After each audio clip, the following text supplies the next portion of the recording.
Listening to Coffee with Kenobi, you are, with Dan Z and Corey Clubb, the podcast you're looking for. This is, yes.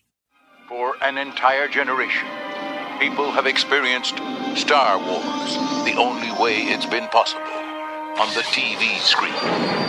But if you've only seen it this way, you haven't seen it at all. This is the podcast you're looking for. We've been waiting for you. The Force is strong here, even stronger than the coffee. Welcome to Coffee with Kenobi. Here are your hosts, Dan Z and Corey Clubb. Hello, this is Dan Z, and welcome to show number 37 of Coffee with Kenobi, a Star Wars podcast that analyzes our favorite saga in a whole new way. With me is my good friend and co-host, Corey Clubb. Hello, everybody. Thanks to everyone for their encouragement and support of my new adventures, and to Jeff McGee for doing such a great job for filling in for me while I'm away. It's been a few months here, jumping into the schooling.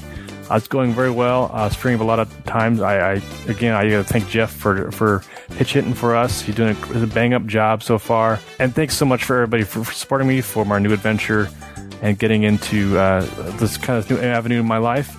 Things come up, and I appreciate everybody's support and love. Thank you very much. In today's show, Mike Klimo joins us as we discuss our topic for show number 37, the Star Wars Ring Theory.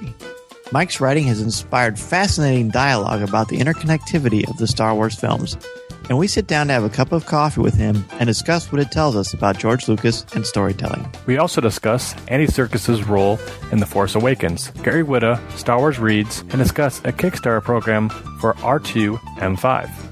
We also have your next Espresso shot with the Bearded Trio featuring Rob Wainfur, and introduce our topic for show number 38. And now, let's see what's brewing in the Star Wars universe this week. Oh, wait. This is interesting. You found something. I'm about to let everyone in on the secret.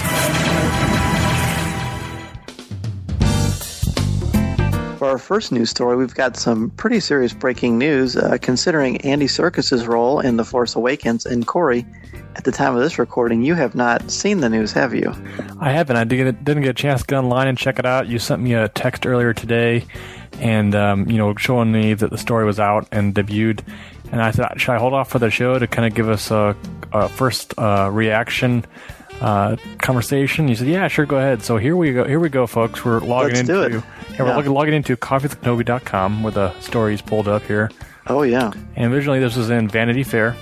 Or they had mentioned something. Right, and then now it's an exclusive for StarWars.com that our good friend Dan Brooks wrote about. He interviewed Annie Leibovitz, and it is an exclusive picture of Andy Serkis, but he's got his motion capture items gear on. Whatever that's called. Yeah, gear, sure, that works. I'm sure that he is used to this by now. He's done it numerous times by now with Lord of the Rings and other characters. And he's an icon with that. And tell me, before you even look at the name, look at his face in that picture. Yeah, it's scary, man. He's definitely into the role. He's definitely a great actor. He's a character actor. Obviously, he does a great job with this. In any role he does, he gives 110%, I believe. And this is his kind of bread and butter here, I think. It seems like. Can you tell? I mean, they don't say whether it's a good guy or a bad guy, but it seems pretty clear about the expression that he's a bad guy, I would say. Or he's just very serious and intense. Well, true, but he doesn't look like someone you'd want to babysit your children. Probably not. Don't want to call it the Supreme Leader. No. And go ahead and read the name, which has been, I'll use one of my words that you like for me to say all the time, polarizing. Let's talk about the name. What is the name? Yeah, it's Supreme Leader Snoke. Yeah, tell me your first thoughts on that. It sounds like smoke, obviously, real quick, and changing the N to an M. Mm-hmm. Snoke. I don't know. It's a strange name, but it's not Star Wars strange. It's unique, right? Yeah, and I mean, there's a lot of. I think the main issue that people have is a lot of these names from Star Wars. There's some sort of amalgam or some sort of allegory of other things, like Darth Tyrannus, he's a tyrant. Mm-hmm. Darth Maul, he mauls people. He's a dangerous individual. It's Darth Sidious, he's an insidious character. So this doesn't seem to have a direct comparison to something that we know and are familiar with. But that doesn't mean it's not something we're going to embrace. And our good friend Tommy Mack, who's a blogger for us, he was mentioning online that, you know what, think about the name Bosk or other names like that, and those are just names we just accept. Maybe we just need to kind of give this one a chance. Well, even think of Boba Fett. I mean, let's just swap names here. What if his name was Boba? You know, or something like that. You'd still feel this little... People say, that sounds like Bobo. Sure. Right? Yeah. Right. But I mean, like, you kind of... There's a little bit of uneasiness, I think, because you're assuming you're playing a human character, but maybe this isn't the case, obviously, with the CGI and motion capture. And so I'm going to put him in the category of alien or something of the like of that. And the name, of course, is Snoke. I mean, it's not necessarily human-sounding. No, it's certainly not. But look at his title. Right, exactly. That gives more... Supreme Leader, right? Yeah, of what? We don't know. Exactly. But, I mean, it's not like... I mean, that's even more indication that it's probably a villain, because a Supreme Leader, you wouldn't typically hear someone who was good or altruistic giving themselves that title. That's pretty... That's pretty heady. That's pretty egotistical, really. True. Doesn't that allow for a lot of discussion? It does. Supreme Leader. It does. Well, it's better than, Poggle the Lesser. True. Which you probably know very well from looking at the Top App all the time. Yes.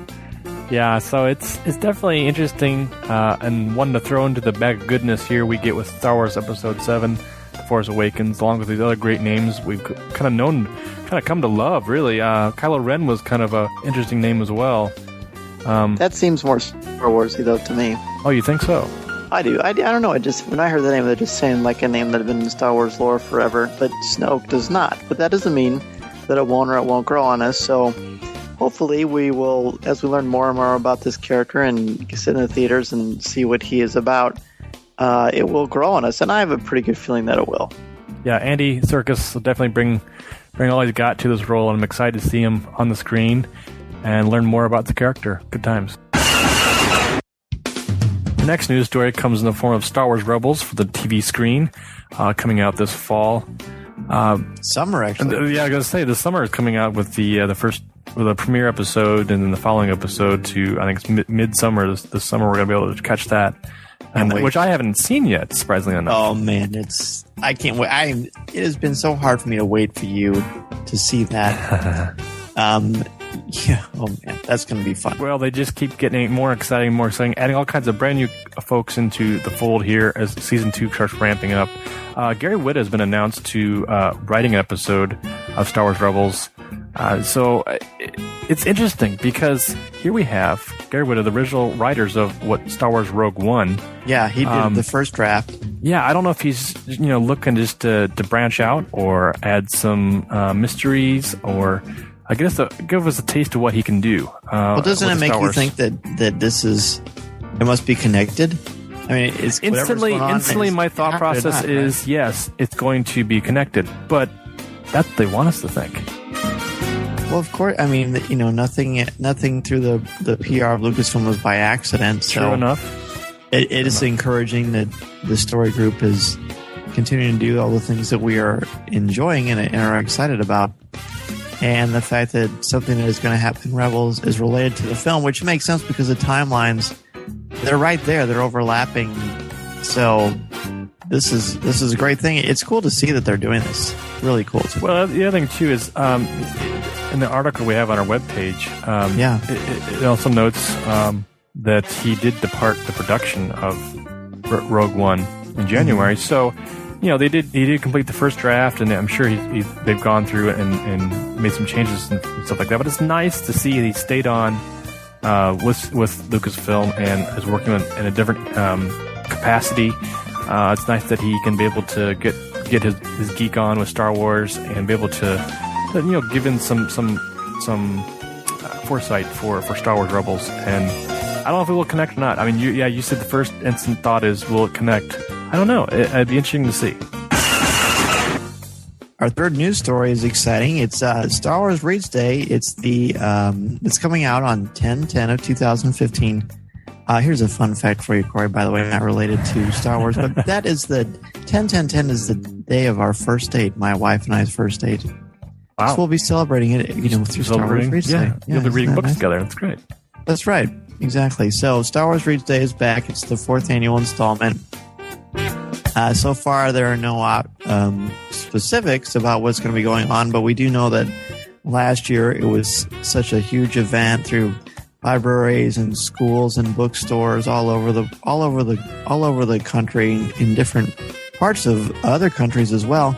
And the exciting thing about this announcement, we see Yoda looking at the book like we did before, but it's got BB-8 reading a book. That's pretty cool. Yeah, last year's now we know he's design. Last year's design had had Yoda on it, and this year looks like they got a little bit Yoda on the little small image, and of course, BB-8. Checking out a Star Wars book or any book really. That could be a good tattoo. There you go. That'd be kind of awesome. Yeah. But, they did announce that this doesn't impact anything that's coming out this fall. Everything's still set to publish for that Journey of the Star Wars Force Awakens series that's coming out with all those different items that are coming out from DK and Del Rey and all those folks. So that's exciting to know that, too. It's almost kind of the 20 a books. Kickoff. Yeah. What do you mean when you books. say it's not impacting the fall? Because that's when all the books are coming out. Right, but I'm saying as far as release dates and stuff like that, they're not changing anything around. Oh, that makes sense. That's what I meant to say. Yeah. Yeah. So it does get exciting to know that there'll be some publications already out in publication. Asajj Ventress will be coming out. Well, I can't think That's of the July. That's July. That's right. It's kind of that's the offshoot of the Clone Wars. Christy Golden's book. That comes out that kind of just details kind of what went on with kind of some of the storyline of Dave Filoni and the folks there that wanted to put in book form. I'm glad they're doing that because really got a little taste of that at Celebration, so that's really going to be a great read. And then I think that what comes out next after that is Aftermath, and I believe that's not till is that late October? I feel like that's in September. I don't know. Maybe it is. If only we had, as Jeff would say, if only we had the internet. The internet is a wonderful thing, but yeah, that's Chuck Wendig comes out with Aftermath this fall, and it'll be interesting. September 4th. Okay, so then it does come out before it'll be out Reads Day. So it'd be a good time for folks to check out all the new Lucasfilm books and dig into the new stuff coming out, obviously. And be able to discuss and get on board it. But, the other thing, too... Well, do you have a plan for... I was just going to say, You actually do. I don't know if you know this, but I've got something cooking. I figured you always do. You always have something going up your sleeve there. And I was going to say, there seems like last year there were a lot of folks in Chicago. John Jackson Miller was in that area, I believe, promoting his stuff. And we had talked about possibly doing something like that. What I'm excited for is the events for authors and writers to interact with fans and readers at any level. So I would love to go see somebody local, if not a couple hours away. And how would you like to go see Coffee with Kenobi? That'd be great. That'd be something you're interested in? Yeah, live and in person. Live and in person. Yeah, you could meet Corey Clubb, shake his hand as he's so often known to say. Here's the thing. We at the high school where I teach, we are going to have a Star Wars Reads Day. We've got a lot of ideas, and I guess I haven't told you about this yet, but as we get closer, I'll share it. Maybe if you're in the central Illinois area or in the Illinois area, or just want to do a little bit of a road trip, we're going to be broadcasting live and have a lot of stuff for people in the community, and it's going to be a lot of fun. Our next news story has to do with a little bit of fandom. The guys we actually got to interview at Indiana Comic-Con were kind enough to send us some news their way. They're putting in part a short film, a fan film called R2 M5 Rusty's Revenge. It's a Kickstarter campaign looking to get some funds for completing the project and getting on board with that. If you guys are R2 builders or a fan of R2 builders, check this out. It's a good time here. Looks like a lot of fun Kickstarter campaigns. Events, and fans and friends, educators Alex King, Eric Brown, and Chris Hemman are set out to make a Star Wars fan film, and looks like they're kind of promoting this on their own and looking for folks to be able to come support them. Yeah, they're great guys. We were fortunate to meet them in Indiana, and put a picture of them up on StarWars.com for the article that I did on Indiana Comic Con, and they're just cool, enthusiastic, and it's for a good cause. So go to our website and in our show notes, and you will see all about what's going on and help the guys out. We're all about helping the local fans or just the fans of the community, because that's what we all are. So see what you can do to help them out.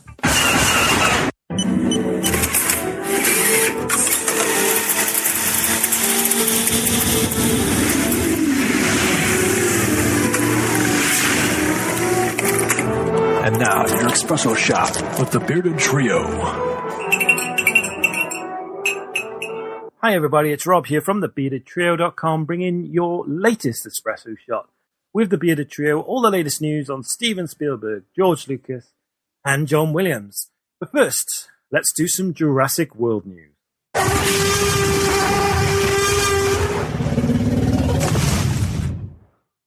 Now, one of the stars of Jurassic World, Chris Pratt, who plays Owen Grady in the film, has actually seen the film. And why not? I mean, come on, he's in it. He took to his official Facebook page and said that he absolutely loved it. Of course, he's going to say that. But what he does say is that it's a motion picture so beautifully executed by Colin Trevorrow and the people at Universal, it left him utterly speechless. He said, it's a huge project in every aspect, a massive commercial undertaking that should be witnessed in an IMAX theater if possible. He goes on to say, make sure you grab your kids, your family, your friends, your girlfriends, your boyfriends, your grandparents, your mailmen, etc. Get some popcorn and create a memory you all will cherish forever. So that's coming from Chris Pratt. Now, sticking with Chris Pratt and sticking with his Facebook page, he also quite cleverly made an apology in advance. He was apologizing for the things that he hadn't said yet during the Jurassic World press tour. Basically, he anticipates that he's going to be tired, moving from one press tour to the next. And he basically saying it's inevitable that he is going to say something which may offend somebody. I don't know how he's figured that one out, but he's taken to his Facebook page and made an apology already for the things that he hasn't said yet. A bit of a strange one. He says, I'm not in the business of making excuses. I'm just dumb. Plain and simple. I try. I really try. When I do commit the offensive act, which I am now apologizing, you must understand I have been tired and exhausted when I said that thing I will have said. It's a bit strange, but, well, thanks for the apology.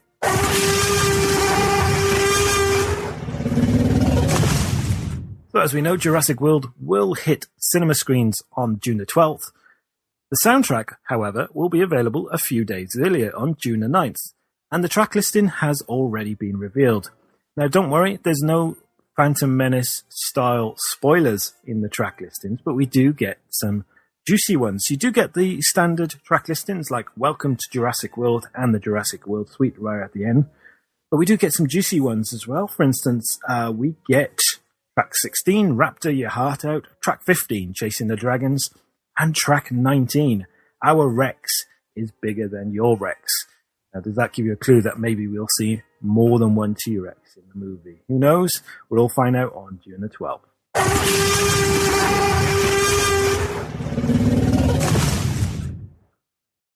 Well, we all know that the director of Jurassic World is Colin Trevorrow.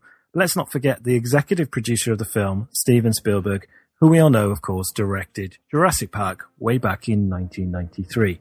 Now, Universal have released a featurette called A Look Inside, and Steven Spielberg features on the video. Now, he says that the film is a breathtaking adventure.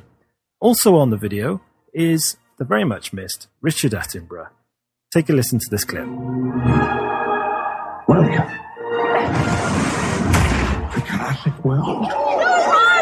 To see Jurassic World come to life is like seeing Jurassic Park come true. It's like taking a stroll through the woods 65 million years ago. Steven had the idea to make a movie about our relationship with animals on our planet right now. Eyes on me. We're moving. Good. Every time we've unveiled a new attraction, attendance has spiked. Jurassic World. Goes down an original road, and it's a breathtaking adventure. We have a new attraction, our first genetically modified hybrid.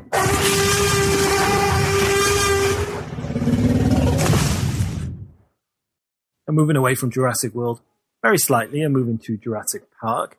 And a couple of weeks ago, a seller took to eBay to sell his fridge.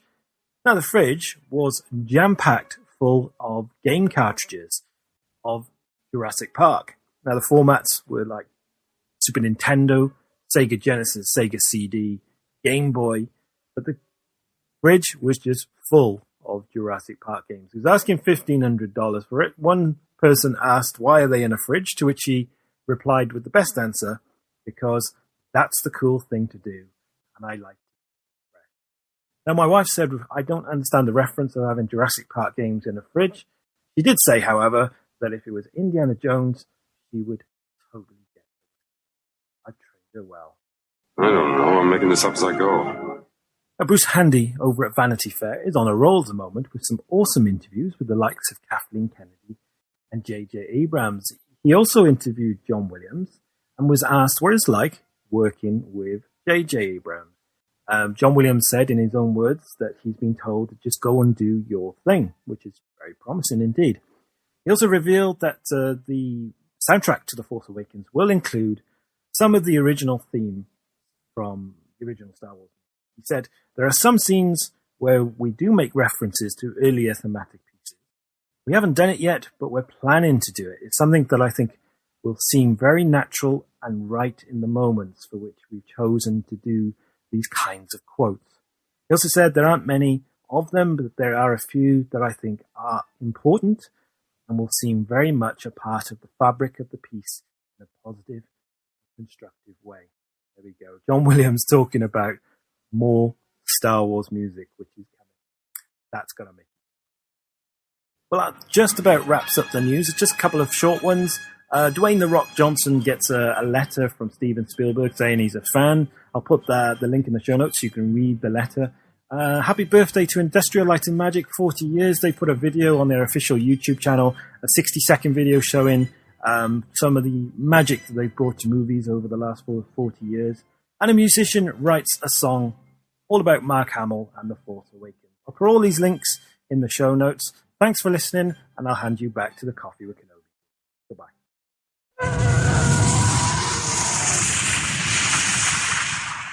Han Solo, Rebel Soldier, Lando Calrissian, and Bespin Guard, each sold separately. From Star Wars, The Empire Strikes Back Collection, new from Kenner. Looking? Found someone you have, I would say, Your lightsabers will make a fine addition to my collection. Okay, our first collector's news segment is we're going back to Disney Infinities 3.0. A lot has happened with Disney Infinities 3.0, just as far as the announcements and the images, and I'm excited to have this because the last show that we had was so much fun, but I didn't actually get to hear your live reactions to these figures and images, so in the show notes there's going to be a link to 1, 2, 3, 4, 5. There's 14 images of gameplay. But if anyone who's seen Disney Infinity knows, the figures that are a part of this game, there's exactly what they look like when you're playing the game. So what are your overall thoughts on these designs and these characters, dude? I think they all look great. Really? They all look great. Even Luke. I think Luke look great because it's isn't Luke from the movies. This is an incarnation that's ported through a gaming system, and it's almost like if someone was to write a book series about him or a TV series about Star Wars, I think it'd be successful. It'd be pretty good, but I think it's somebody's vision. I mean, with all these Infinity characters, they're all a little bit, cartoony. They all have their certain style. Yeah. And rightly so. I mean, it's you look at any of the characters. I mean, they all look very video game-ish. But through all of them, I think they look very Pixar. Pixar has a great influence here, and well, all these images are from the Twilights of the Republic play set, which is, again, for people who aren't sure, they have different play sets where you get figures from a certain clip or a certain scene from a movie or a certain movie specifically, and you play in that world, in that universe. And they're pretty cool looking. So I cut you off. I just explaining what these images are. No, it looks really great because this is something that younger generational fans can get into as well.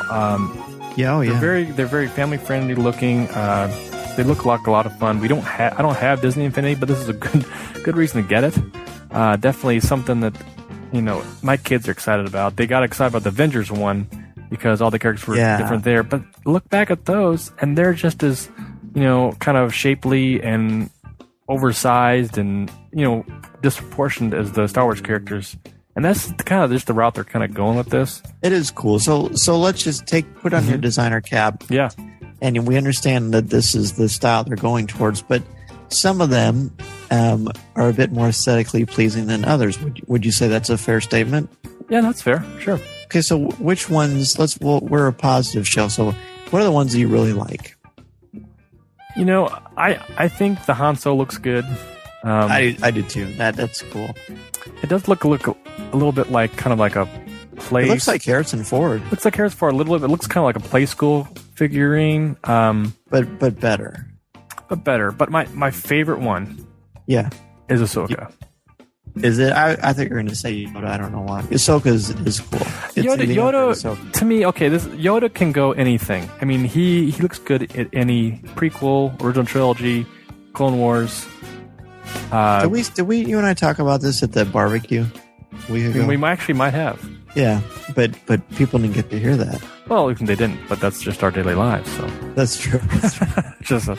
They don't want to hear everything, but that's true. So Yoda couldn't fit in anywhere. He looks great all the time, pretty much. So my favorite is Ahsoka, and second to that. Tell me, why? Is it because it's Ahsoka and we got to meet Ashley, or just because it's just? That could be it. I love this picture of her and Anakin's pod racer from Phantom Menace. That's cool. Yeah, it looks like a lot of fun. I mean, the game itself is going to be a blast. I think no matter what the characters look like.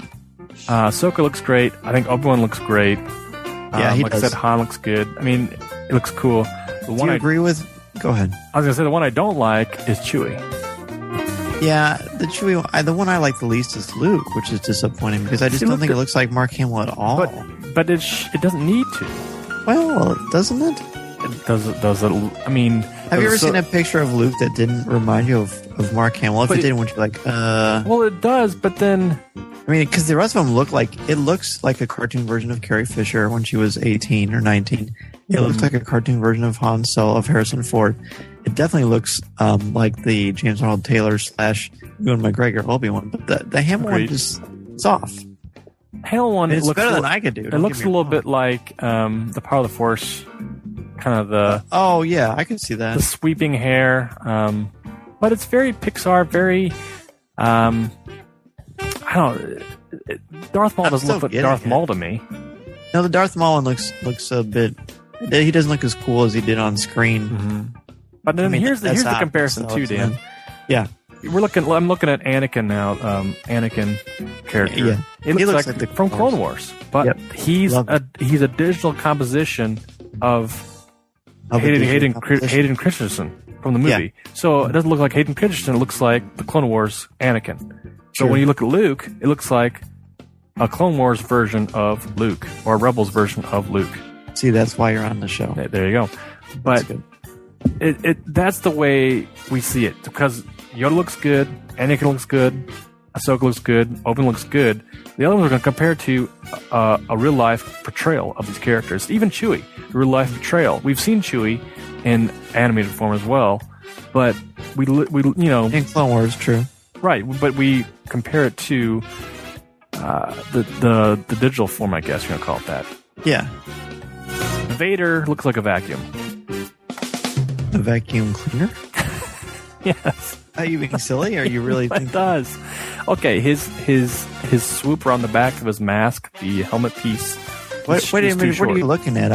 Because the link I sent you, it doesn't have it. I mean, I've seen the Vader picture. Oh, I was just reviewing some of the images, but yeah, I see the Vader one. I sort of see what you mean. But I'll post it. It's still pretty neat. I think the thing about the Vader, the way he's holding his lightsaber, I think I'd rather see it out more. Does that make sense? Because they're not posable. We should say that they're not posable. They're just like mini maquettes, basically. Mm-hmm. The lightsabers themselves look a little short because they're compensating for the handles for some reason. The handles are humongous. But that kind of adds to the fun. Well, that adds to the animation, the fun, and the playful nature of these. Yeah, the anamorphic design. How about this? It's only available on the higher brand platforms, the right. Xbox One and the PS4. So you don't have that game system. I don't. Are you interested at all in getting some of these figures just to pose them around your office? That's a good question because it's something I debated with myself to get a PlayStation 4. A lot of great games coming out. Are you a gamer? I don't call myself a gamer. Battlefront too. Battlefront, yes, that's really high on my list. Same with Batman, the new Batman game that comes out. Oh yeah, it's great. I'm not a huge gamer. I do like the game on my own time. I love my kids. My kids love to play all the games. They're big Minecraft fans. So they play Minecraft a lot. I myself, I'm just a casual gamer. I enjoy it just because of the titles and the characters, and of course, Battlefront will be a lot of fun. This will be a lot of fun. Will I get a PS4 and check it out? Eventually, I think I probably will. Will I get the figures and mount them to my computer or my dashboard when I drive? I just might. Yeah. Yeah. Of course, I'm going to. It's a question of though. I mean, you got to pick and choose. So. Yeah. I think it'll be nice to review this game and talk about it, and it's going to be fun sharing these announcements. I mean, maybe we've seen all the initial figures from the first wave, and sure, there are plenty to choose from. This is so much fun. I love it. Let me ask you this real quick. Yeah, please do. So this is wave 1, which I would hope there's more waves. I'm sure there will be. What's in wave 2? Probably Force Awakens. In fact, it's not probably. They've flat out said that in the winter they're going to have Force Awakens playset. So, I actually, to be fair, I wish there was a Rebels on this initial wave. I want to get Kanan and Heron in the gang, but I'm sure that's down the pike too. And I'm sure that'll play into it. Obviously, Disney's ramping everything up. I would love to see, both. That would be a lot of fun. Some bounty hunters. I wish there was a Coffee with Kenobi set because I would like to see you design us. You know what? That might just happen. You never know. Our next collector news has to do with the Anovos armor, Stormtrooper armor, and helmet package they're just debuted with. Anovos is a great company to recommend for folks that are looking to get into cosplaying or wanting just to have their own setup for any costuming or just kind of geek related, and they've got a lot of different merchandise as far as costuming go for Star Wars and such. But we're focusing here on the classic Stormtrooper helmet and the classic Stormtrooper full body armor suit. These, Dan, you just sent me the link. I'm looking at these. They look spectacular. Oh my gosh! Well, you just mentioned this conversation was a long time coming. Yeah. Well, let's take a trip down memory lane, shall we? Please. Let's get our time machine, please. Let's do it. Well, obviously, anyone who's been listening to the show for a while knows how long I was coveting, which is not a good thing to do, boys and girls. I was coveting that sideshow Han Solo in Carbonite. It's $7,000. It's not going to happen. So to me, if I was going to rank like incredible, larger-than-life collectibles to have, it would be a life-size 1/1 scale Han Solo and Carbonite, a 1/1 scale R2-D2, and Stormtrooper armor, right? Who is a Star Wars fan ever since, especially they saw Luke and Han dressed in the Stormtrooper armor, hasn't wanted it? When I saw the Rebels Season 2 trailer and Keenan was wearing the armor, I was like, oh man, you're killing me. Yeah. So when we were at Celebration a little bit before, we knew that Anovos was going to start selling the armor. They had it for $350 at Celebration, and I just couldn't pull the trigger because well, there was a million things going on. Sure. And, it's just such an amazing whirlwind of an experience when you're at a Celebration. So it's still going on. They went from $350 to $450 after May the 4th, which is still a hefty sum of money for for people. I mean, money is hard to come by and to earn, and when you do, you got to be prudent.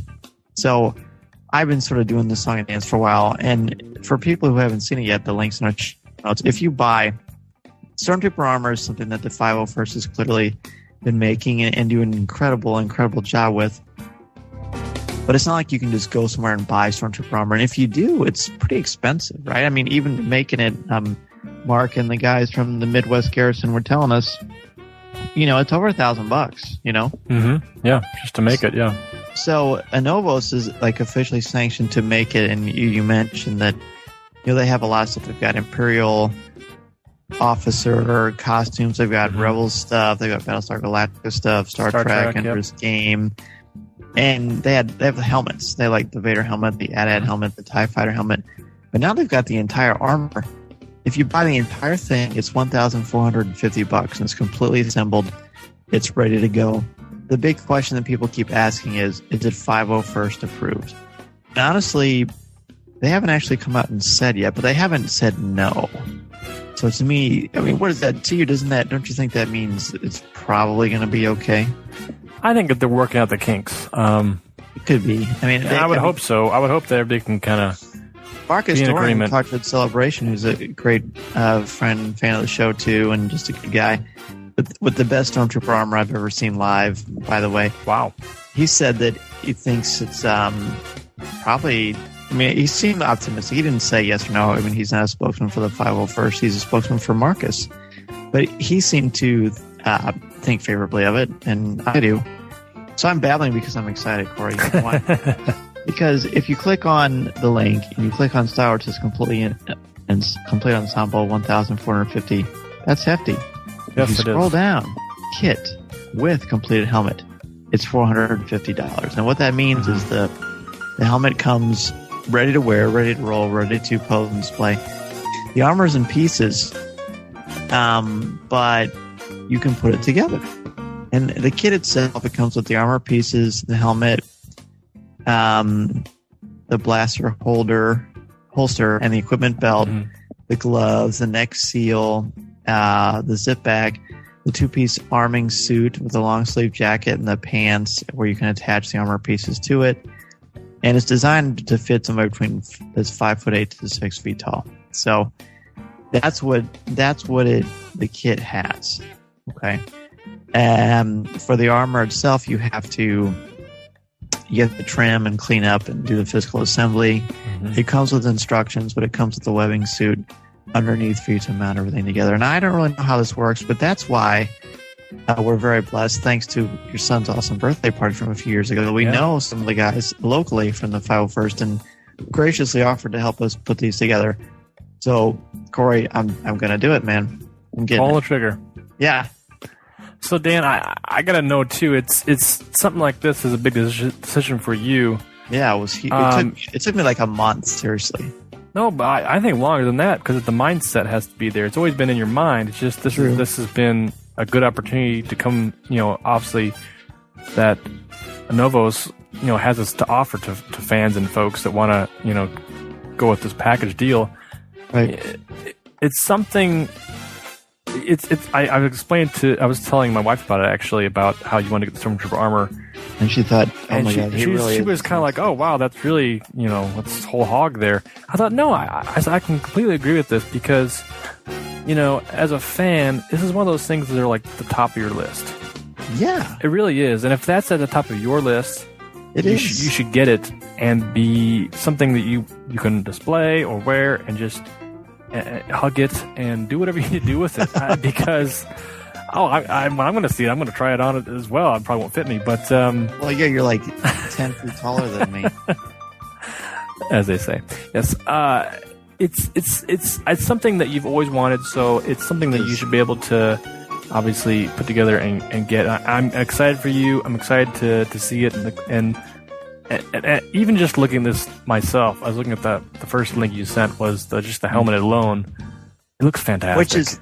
And that's new. I'm glad you said that. It does sound good. And for people who are like, man, I don't know if I can swing that, but I sure would love to have a helmet. In fact, I remember at Celebration walking by the cantina for StarWars.com and saying to you, man, I'd like to have a Stormtrooper helmet someday.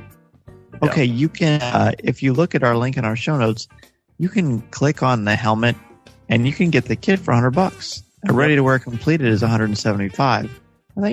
Again, not pocket change, but $100 for something that you could put together or have the 501st help you with, which is a great opportunity to reach out to Star Wars friends and fans in your community. Anyway, this is extremely reasonable for what you're getting. It truly is, and I've put together so many IKEA furniture pieces. Yeah, that I could probably mismanage myself into something, to put together. Do you think you might get the helmet? I will possibly say this is something that's really cool. I love to have this on my desk and put it on when I want to scare my kids. But here's the thing: I like Stormtroopers, but I'm a huge fan of the Biker Scout. They don't have a Biker Scout not yet. So I might hold out for the Biker Scout. It is important to mention that this $450 for the kit with a completed helmet, that price ends on July 9th. Okay. And then it goes up to $650 just for the kit with the helmet. And then on October 1st, it says the initial public offering price ends. So it's sort of unclear to me, and maybe it's more obvious to other people. Maybe that means they're not going to offer these for a while after that. I mean, they have to make them all, so I'm sure it doesn't happen overnight. Well, the shipment date was December, too. Yeah. Looks so you're going to be waiting a few months. You say December? Yeah, I think that they want people to have it so they can arm the theaters with the Force Awakens. Yeah, absolutely. Done. Rightly so, yes. Yeah. So I will say, I didn't like find a money tree in my backyard. What I did, honestly, I did it the right way. It was tricky, but I went up into the attic and I went through my many collectibles, and I found a few items that I was comfortable parting with.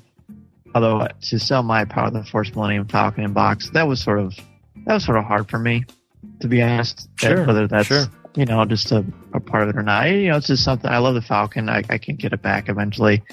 Sure. But as my son was telling me, when you look at the armor, you're going to be okay with it. Well, the other thing too is, you're talking to me, the guy who sold comic books to buy his wife an engagement ring. So there's bigger and better things out there. And it's not like I can't get that stuff back. But again, it goes back to my philosophy of looking at your list, your ultimate fan list, and where's that place on your fan list? Maybe it's some folks who are like, I'm not interested, not my thing. But for you, it's definitely one of the top things for you you've always wanted. So I think it's something that you can obviously aspire to get and have. And I can't wait to see you standing in line in the snow in December, waiting in theaters, dressed up. It's going to be awesome, man. I can't wait. This is Mike Klimo, author of the Star Wars Ring Theory, and you're listening to Coffee with Kenobi with Dan Z and Corey Clubb. This is the podcast you're looking for.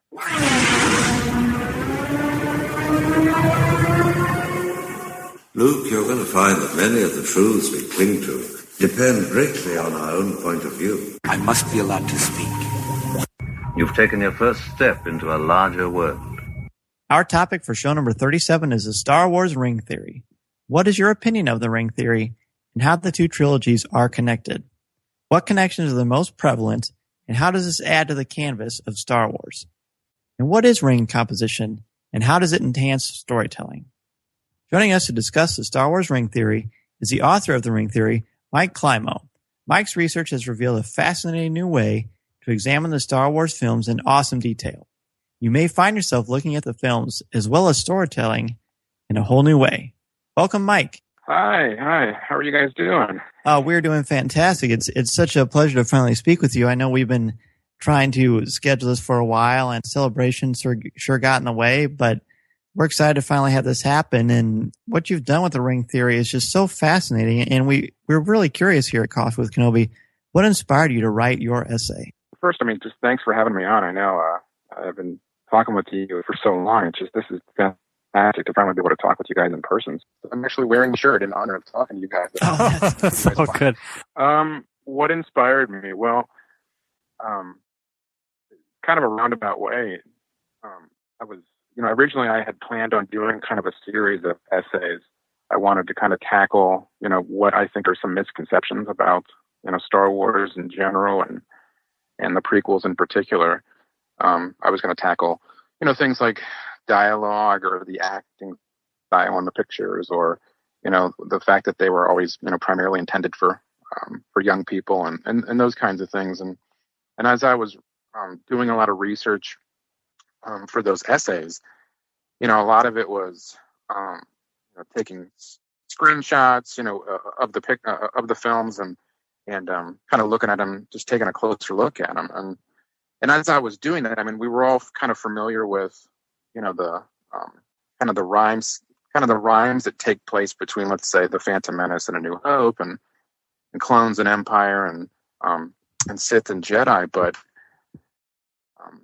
as I was doing a lot of this research, I started seeing, kind of, a different pattern to these rhyme schemes. For example, with Return of the Jedi, I think when we were, when we were all watching The Phantom Menace, I don't think it was any, it was no surprise that, the end of Phantom Menace really kind of rhymed with Return of the Jedi in terms of,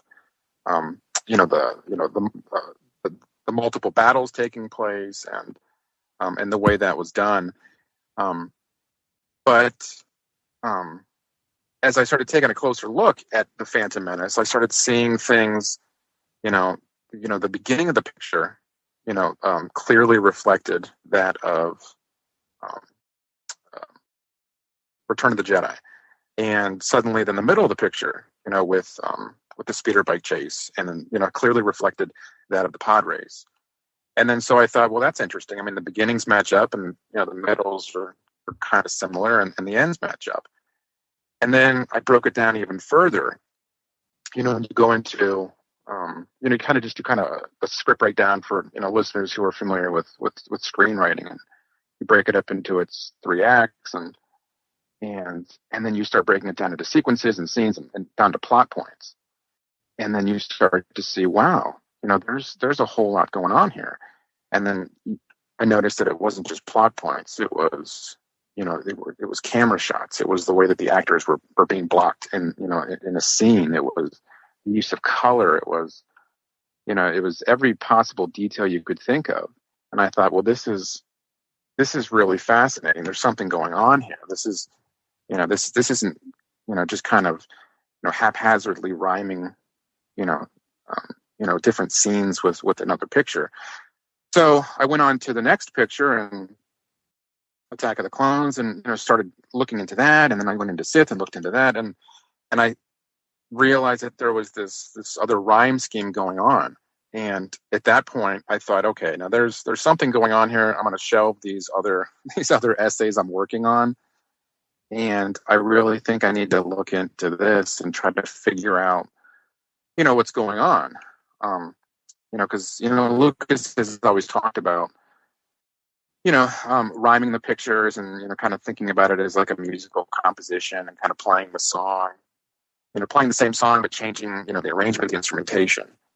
And he's always used the term like visual jazz. Yes. But, I'm sorry. No, I love when he says that. The jazz is the improvisation and the brilliance of it. Right. And so, to kind of bring back that poetry analogy, which, anybody who's seen the documentary on, the Phantom Menace disc, at one point he said it's kind of like poetry, it rhymes. And of course, Red Letter Media, if anybody's seen those reviews, they kind of had a field day with that comment. But, it's kind of clear now that looking back that I'm not quite sure they had any idea of what Lucas was really attempting to do. So, like I said, when I think we all kind of realize that the first movies matched up and the second and the third. So if you kind of think about it like a rhyme scheme, you'd have ABC, ABC.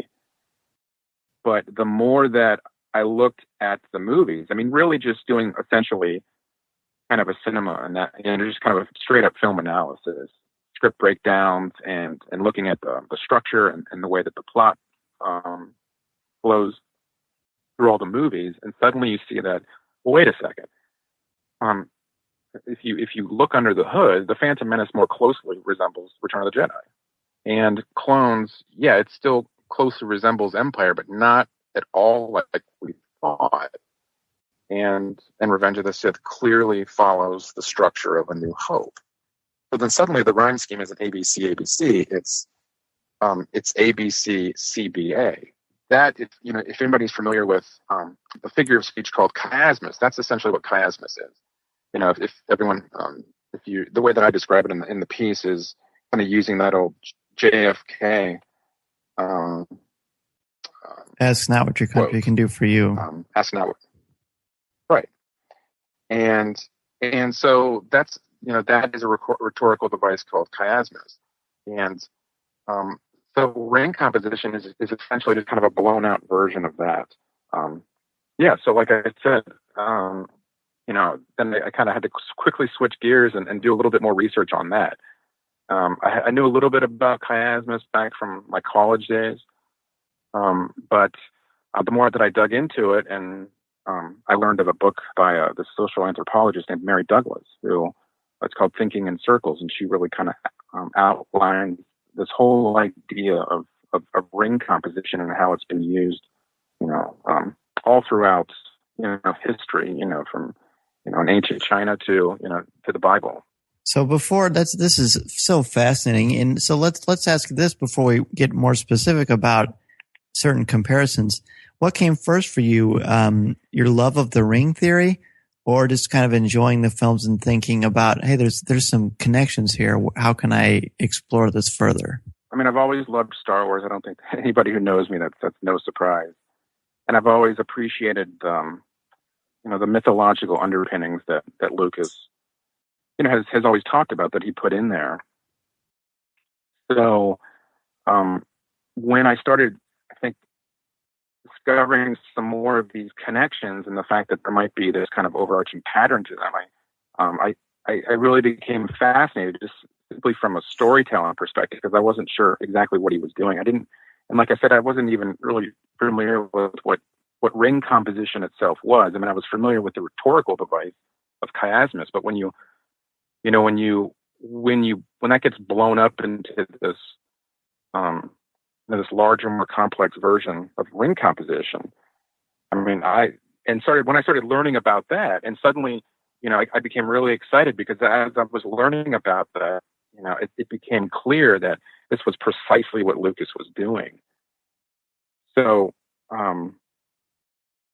basically, like I said, Phantom Menace. Well, actually, let me back up for a second. So, I guess maybe if anybody isn't quite familiar with chiasmus or ring composition, in terms of story, the story is traditionally organized into a sequence of elements, and you go from a beginning to a midpoint, and then the ring turns, and then the first sequence of elements gets repeated in reverse order until the story returns to its starting point. So what that means, like I said very earlier, much like Lord of the Rings or The Hobbit. Yeah, exactly. Very similar to that. And, so the first and the last elements correspond to each other, and the second to last. So that pattern, like we said, is ABC, CBA. And that, and I was reading this and realizing that this perfectly describes what happens with episodes 1 through 6. So what that meant was that the Phantom Menace progresses to Revenge of the Sith, where events come to that crucial midpoint, which we all know is that fateful encounter between Anakin and Obi-Wan. And then the ring turns, and that first sequence is then repeated in reverse order, bringing the story full circle back to the beginning. And I know how crazy all this sounds. And it doesn't sound crazy to us. I've been reading. No, it's great. Well, I've been, I just want to say that I know I've been getting a lot of flack lately, with conspiracy theories and tinfoil hat, attacks and all those kinds of things. And I think, probably using the word theory, in the title probably wasn't the best choice. I tried to play off the more scientific sense of the term, not the way that, it's used in the layman's sense. Sure. And I'm going to say you have done a heck of a job, and I think it's fantastic. I don't see how anyone could not see, because what you've done is you've presented a theory, an idea, a hypothesis, and you've backed it up with sound evidence. If you were writing a paper and this is what you turned in for my class, you'd get an A for sure. Well, I appreciate that. It's true. Absolutely. Oh, I was just going to say that all I was trying to do is really, as best I could with the evidence, from the pictures and from George Lucas and other people that have worked on the films, is try to describe what I think he was trying to achieve, in terms of the overarching structure of the pictures, and that he most likely, used ring composition as the basis for the saga. And I do think that in terms of the structure, in terms of him using just what's called chiastic structure or ring composition, I think the evidence there is really overwhelming. I think that part of it to me is almost undeniable. But of course, what is, I think, up for debate, is the interpretation, perhaps, of that structure, and a lot of the details and a lot of the symbolism and the metaphors that he uses, in the pictures as well. But I would probably certainly stand by the structure. Well, speaking of the structure, this whole essay is remarkably well done. So, I mean, I'm just was perusing through it multiple times ever since it's come out, and Dan and I have been texting back and forth on it here and there, and building on it. We've been wanting to talk to you for quite some time, and so let's break down some of these comparisons in terms of separate categories. We have the narrative structure, the plot points, the visuals, the dialogue, themes, and music. Let's start with the narrative structure. What can you kind of point to as overarching ring theories as far as the narrative structure? You said that seems to be the most focal point on this series. So, in terms of structure, we'll start with an overview. Keep it as general as possible. So, like we said, if the pictures are lining up A, B, C, C, B, A, so then Phantom Menace lines up with Return of the Jedi. So, if we break down the 3 acts of the Phantom Menace, in very general, broad terms, the Phantom Menace moves from Act 1, which essentially is just 2 Jedi embarking on a mission to rescue Queen Amidala from the palace, to Act 3, where the primitive Gungans join forces with the Naboo to defeat the Trade Federation in that multi-strand battle. Now, then, if you look at Return of the Jedi, and again, if you break it down into into its broadest terms of what's happening, the picture starts just like the Phantom Menace, but slightly reinterpreted, where instead of 2 Jedi embarking on a mission to rescue Amidala from the palace, you have 2 droids embarking on a mission to rescue Han Solo from another palace, from Jabba's palace. And the picture then concludes with the Ewoks joining forces with the rebels to defeat the Empire in another multi-strand battle. And if you look in the middle of the pictures, in the Phantom Menace, you have on the planet Tatooine, you have Anakin befriends the Jedi and helps them fix their ship. And in Jedi, on the planet Endor, the native Ewoks befriend the rebels and help them take them to the shield generator. Almost in the center of each movie is the pod race or the speeder bike chase. And in Phantom Menace, Anakin leaves his mother to face the Jedi Council and become a Jedi, and in Jedi, Luke leaves his friends to face Vader and become a Jedi. And that, if anyone's familiar with screenwriting, that plot point typically called plot point number 2, which kind of thrusts us into the next act. In Phantom Menace, that's when Amidala falls into Palpatine's trap and calls for a vote of no confidence, which mirrors the rebels falling into Palpatine's trap and attacking the Death Star in Return of the Jedi.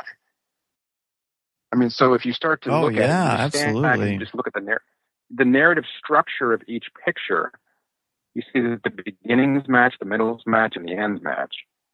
And I know I left those intentionally broad, but what you could do is you could take any one of those, let's say, any one of those pieces that I just said, like 2 Jedi embarking on a mission to rescue Queen Amidala from Theed Palace, and you can start to break that down into camera work, into dialogue, into the use of color, into screen direction. There's just Lucas has really the attention to detail that he's brought to that, to make those connections, not just in this kind of overarching structure, but then he just goes down to the almost granular level. It's just really incredible. It is just the connections are so staggering. Your work and Paul McDonald and all the great people that are analyzing Star Wars. It's great. It's so much fun, and one of the reasons we love doing the podcast. So you talked about narrative structure, and you've hinted around to plot points too. Let's talk about some of the just flat out visuals, and you have a lot of great references to these visuals, both on your posts on your website and then through your interview on Star Wars Insider too. But let's look at these in a little bit of detail here on Coffee with Kenobi too. Great. So one of the most biggest ones that have stood out to you as you research some of these theories, like the ones that can either caught you off guard or were just kind of maybe just like obvious a little bit. Maybe review some of those. I can say for me the one with Luke from Star Wars and the one of Obi-Wan from Phantom Menace with the death of their mentors. When I saw that picture you posted, I thought, of course, that's brilliant. How did I not see that? Right. A lot of these things, that's what I just find so fascinating about it. I mean, it's so sophisticated to me and it's so subtle. Mm-hmm.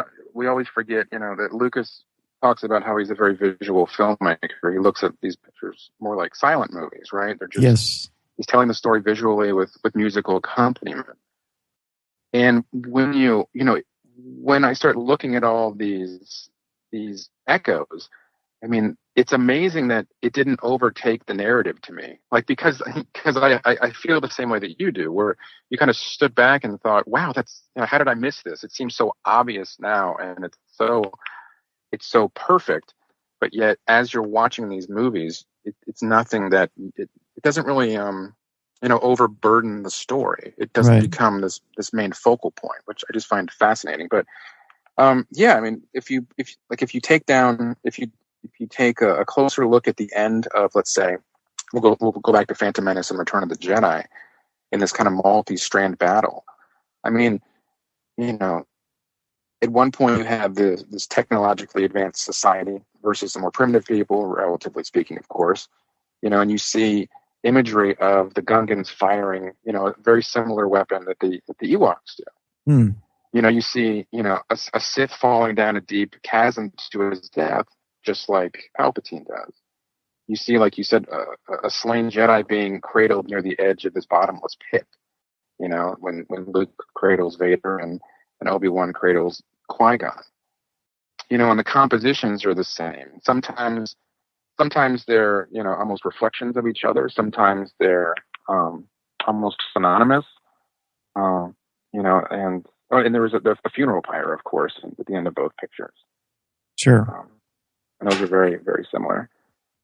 One of the ones that caught me really off guard, though, is the beginning of Attack of the Clones. And this is to me where you really start to see Lucas's genius when he's talking about how he's telling his story visually. And when he says things like, in my films, the dialogue is not where the movie is. This to me is really what he's talking about. I mentioned earlier that with Menace and Jedi, the beginnings match up, and the middles match up, and the ends match up. And while that's also true, in a sense, with the way Clones relates to Empire, there's something else going on which is even more remarkable.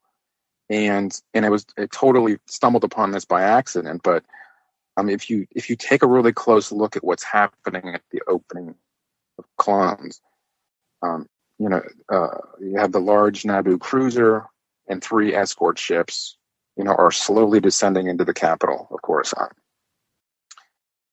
And if you compare that with near the conclusion of Empire, Luke's dangling from a weather vane under Cloud City, and then he gets rescued, and then they speed away in the Falcon, pursued by 3 TIE fighters. So when I actually took screenshots and you start to put them next to each other, and you see that Empire ends with basically 3 small ships chasing a large ship that's escaping a city in the clouds, Clones begins with 3 small ships escorting a large ship that's this where it gets really crazy, is landing among mile-high skyscrapers that's shrouded in dense fog, which is a veritable city in the clouds. Wow. So in other words, Clones begins where Empire ends. Isn't that awesome? It's crazy. I know it's that's gravitas to the brilliance of Lucas, and of course the at times maligned. It seems to have lightened up a little bit, I should say. But yeah, it's just nice to see it, and I especially appreciate the prequel respect that you have and how it adds gravitas to the entire thing. What you're saying, right? And I know, it may. Some of your listeners are probably wondering, what does that mean with the end with Clones and Empire? I was just going to add that Clones then also ends where Empire begins, in these underground caverns of this barren wasteland. And there's a lot more details to it, but essentially, if you just think that Lucas has kind of flipped it, and if you stand back and you think of the ring composition, the reason it's called a ring is because the story essentially forms a circle, and it's important to think that Clones is not telling the story of Empire in reverse. It's not. I guess what I mean is the change in direction between the films isn't really meant to go backwards and forwards. It's meant to be read, in terms of high and low, because Clones starts in a high place, a city in the clouds, and it ends in a low place. And Empire starts low and ends high. So when you look at these two in parallel, the structure of Clones is thought of as descending, and the structure of Empire can be thought of as ascending. Just stay with me here for just a second, listeners. I know this sounds crazy, but so like I said, the ring composition essentially forms a, which becomes this hero's journey of Anakin Skywalker. You see it's his rise, it's his fall, it's his ultimate redemption. It's all a complete circle. Clones is the part of the circle where you essentially start to descend all the way down to its lowest point, which we will reach at the end of Revenge of the Sith. So if you're wondering why Attack of the Clones has a tilt up after the opening crawl, this is most likely the reason. It's the only picture that has a tilt up instead of a tilt down. And I argue in the piece that it's a visual cue to tell us, viewers, that we are moving in a different direction. We are descending. This is Anakin's literal and figurative descent, and that is to show us that the direction of these pictures is actually moving down, to hell and Mustafar. That's so intriguing and factual as far as putting those links together. As we dive further into this, we talk about the dialogue too, is still connecting those pieces. One of them that kind of obviously stands out to a lot of folks, a lot of fans, is the repetitiveness of the word no. And in your essay, you bring it up a lot as far as comparative and mirroring different characters and who's saying it and why are they saying it, and in respective terms to what's happening in the scene.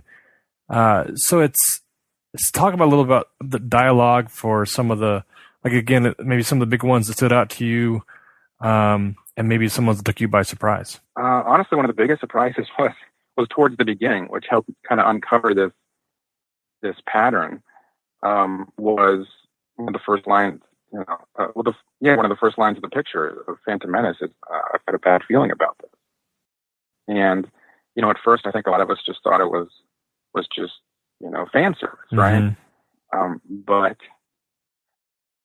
But once again, we realized that if it's supposed to mirror, and this was just remarkable to me, that if it's supposed to mirror the beginning of Return of the Jedi,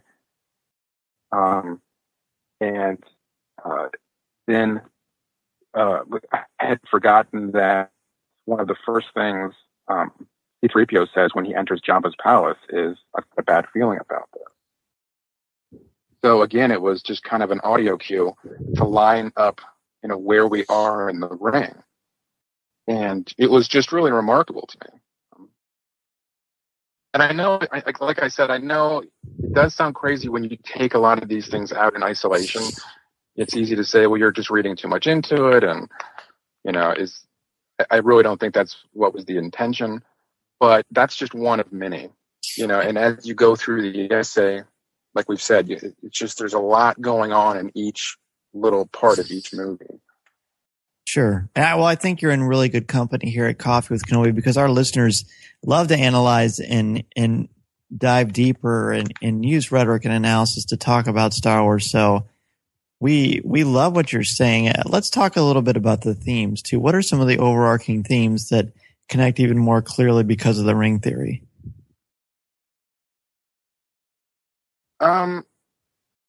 Definitely the descent in a sense really became crystal clear to me. I know we just touched on that earlier, but I should probably add that the descent, if you believe it or not, actually continues with Revenge of the Sith in terms of its structure. So the beginning of Revenge of the Sith actually matches up with the end of A New Hope, and the end of Sith matches up with the beginning of New Hope. So suddenly this circle came into, just became crystal clear. So the Phantom Menace essentially lines up at the top with Return of the Jedi. But as we go through episodes 2 and 3, and Anakin descends down to, in a figurative sense, to hell in Mustafar, we reach that midpoint, and suddenly the ascent begins back to, back to the top of the circle. And this is meant to reflect Anakin's ascent back to the light side. So once I was able to kind of take a step back and see what he was doing then, because I know we all, saw the original trilogy as the hero's journey of Luke, and obviously Luke has talked a lot about how with the 6 pictures, it's not really the story of the rise and fall and redemption of Anakin. So then those themes became a lot clearer to me in terms of, the maturation process, of sure, of moving from childhood to adolescence to maturity. That was a really big deal to me. And as well as the themes, I don't know if I'm going too deep into this here, but in terms of the theme, no such thing, journeying into the unconscious. That's right. Taking that journey into the unconscious, which just happens to be at the most, at the nadir of the circle, at its lowest point at the end of Sith. So it's that metaphorical descent into hell and the belly of the whale at the same time. Very much. And coming out of that, and for ultimate redemption. And so all those things, suddenly when you can see that Lucas was just making a larger circle and kind of making that story now about Anakin Skywalker, I think a lot of those things just really pop out. Well, like you mentioned, the themes are really huge in all this, and of course, nothing could be complete with Star Wars, but the music from John Williams is such a huge part of this as well. And of course, there's themes in that as well, the rise and fall of crescendos and things like that. Talk a little about how music plays into this ring theory as well. Well, some of the obvious ones, and I actually learned a lot from just listening to David Collins. He has that terrific podcast to talk about the music. And yes, I'm definitely not an expert when it comes to classical music, but some of the things that I did pick up on, like at the end of The Phantom Menace, maybe you discussed this before with, if you pay close attention to this kind of joyous music that's playing during the end celebration, it's actually the Emperor's theme kind of played it's more of an upbeat version of the Emperor's theme. So as you kind of go through this, and I think he's kind of playing with some of the themes and leitmotifs as well. I don't dive too much into the music, into the essay, probably for that reason. I just I don't have quite a grasp on maybe how he used the music to really come full circle with it. I didn't include, there was obviously like the the use of the choral music, right? And Duel of the Fates, which, you know, a lot of people forget that was also used at the end. I think that was a deliberate echo to that same type of choral music that was used at the end of Return of the Jedi. True. So little things like that, which kind of line up.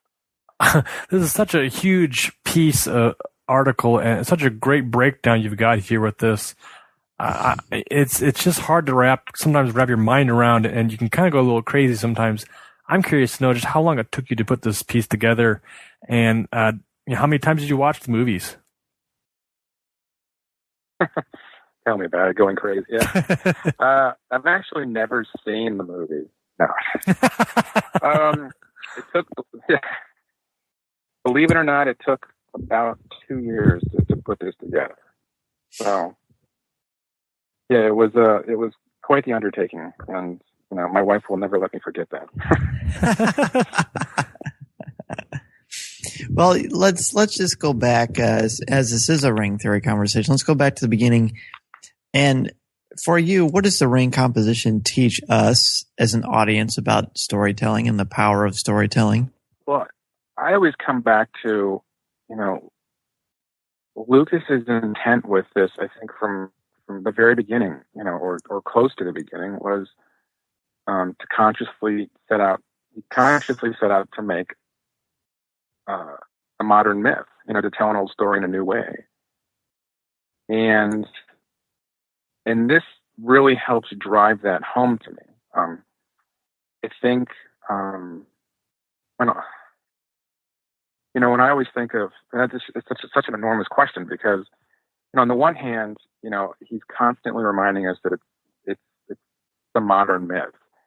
So there's a lot that goes with that. I mean, if you think about what a myth is, you know, it's a story using, you know, it's just highly symbolic language and images and metaphors to really, you know, to kind of give us insights into the human experience. So, you know, that in and of itself to me is really powerful. You know, as you watch these movies and they're just kind of loaded with that symbolism, with that imagery, and with that kind of poetic language, not just dialogue, but, you know, in the visuals, and everything's really loaded, and it, you know, loaded with meaning. And to kind of, you know, to dig deep, you know, and kind of pull out this ancient literary device to kind of wrap the whole thing into this kind of into a unified whole, to complete this metaphor, I think is, it's very powerful, I think. You know, forget the acting, forget the dialogue, forget all the, you know, the deliberate stylistic conventions that a lot of us get hung up on. I mean, the story is king.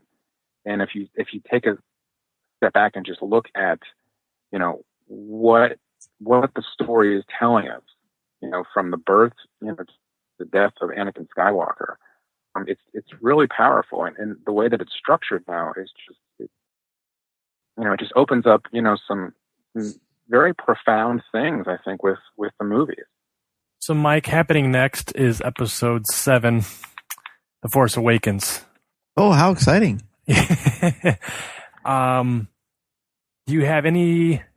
I hadn't heard anything yet. Yeah, I was gonna say, do you have any theories on how this will take into a new direction, or a possible new ring theory, a new wrench into your theories here? So we'll have to have him back on after we see The Force Awakens. Right.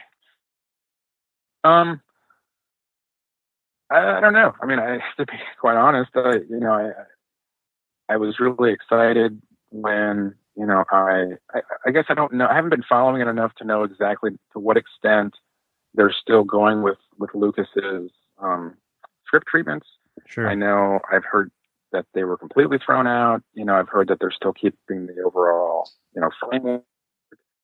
I really don't know. I mean, I kept thinking, you know, as I was kind of discovering all of these things, I kept thinking, like, who did Lucas tell? I mean, who knows about this, right? I kept thinking, like, you can't keep something like this a secret, you know, at least with, you know, the people that were closest to him, like Ben Burtt, you know, who helped edit all the pictures, you know, because so much of this was to me done in the editing. And I mean, And so many things line up like down to the minute, when you put these pictures together. So then that begged the question, well, did J.J. Abrams learn about it? Had he known about it? Did Lucas talk to him about it? And at the same time, I think the way that Lucas set this up, it almost becomes its own. It's kind of a closed loop. Phantom Menace and Jedi kind of work like bookends, and this is the saga of Anakin Skywalker. And then what happens next? It could be a new ring if they're familiar with it, or maybe they'll just go in another direction, and that's cool too. But I don't think that they're going to do anything quite like this. I do see, there seems to be some obvious connections to A New Hope, to The Force Awakens. But in terms of Return of the Jedi, I don't know. We'll see if there's connections there. I don't know. I'm excited to see what they do. I'm sure everybody is. Exactly. I don't know. What do you guys think? Yeah, I agree with you there. I think this is a closed loop here. Lucas is kind of hands off a little bit, and maybe they're going a new direction, and you're going to do 6 more movies and brand new loops. With new, obviously things tied in from the other movies, but like I said, we'll just have to wait and see, and be excited to sit in theaters and check it out. Yeah, and we may not know until this new trilogy is done with anyway. That would make the most sense to me. And that was interesting too, because you look back when I was researching this, and I looked back on a lot of the essays that have been written about the prequels, and you start to notice, like Anne Lancashire's work, or David Beggar, who wrote this terrific essay called In Defense of the Clones, and you start to see that they're pointing out pieces of this larger ring composition, but the saga hadn't concluded yet, so they didn't know. I mean, it was impossible to know, I think, any of this until the movies were done. But it's fun to look back, and they're unknowingly kind of pointing out these things that would eventually make it into this essay. Very good, very good. So what's up in your world for the next article you're going to write? Anything coming up for you? And how can folks get in touch with you if you want to say hello or just have a question? What's next? Well, I'm wondering if I should, start thinking about putting together some kind of rebuttal to a lot of the critical response to the essay, and just kind of deal with some of the criticisms about the essay and about the movies themselves. A lot of the feedback. Overwhelmingly, I think has been very positive, and I think it's doing what I hoped it would do, is just kind of deepen people's understanding of maybe what Lucas was trying to accomplish, and maybe give them new insight or appreciation, not just for Star Wars, but maybe movies or in general, or storytelling. So maybe I'll think about thinking about doing something like that. And if people want to get in touch with me, they can shoot me an email at mikeklymo@hotmail.com. They can reach me on Twitter at mikeklymo. Yeah, I'd love to hear what people think, and if they have questions, if they want to challenge it, and if they have things that I'm sure I missed a ton of stuff, and if they have any ideas and anything they'd like to add, please let me know. Well, it's a wonderful read. It's excellent to continue the discourse of Star Wars and to get people thinking and looking at the films in a new way. So we certainly love it and are a huge fan. So we're so excited to have you on. But of course, Mike, we couldn't have you on for your first time at Coffee with Kenobi without asking you our 5 questions. Are you ready, my friend? I am ready. Very good. We'll start with the first one. What is your favorite Star Wars movie? I look at the movies as one single story now. I really do. It's like Lucas says, he sees it as kind of a single story and maybe 12 plus hours, and it's, for me, when I see it now, it's hard to kind of to cut them up into individual parts. Let's just pretend. Now we just had a lawyer on. Now you sound like a lawyer. How about this? How about if you didn't have it, if you had to do it, or many Bothans would die? Which one would you pick? I'm gonna take the unpopular choice. Go with Attack of the Clones.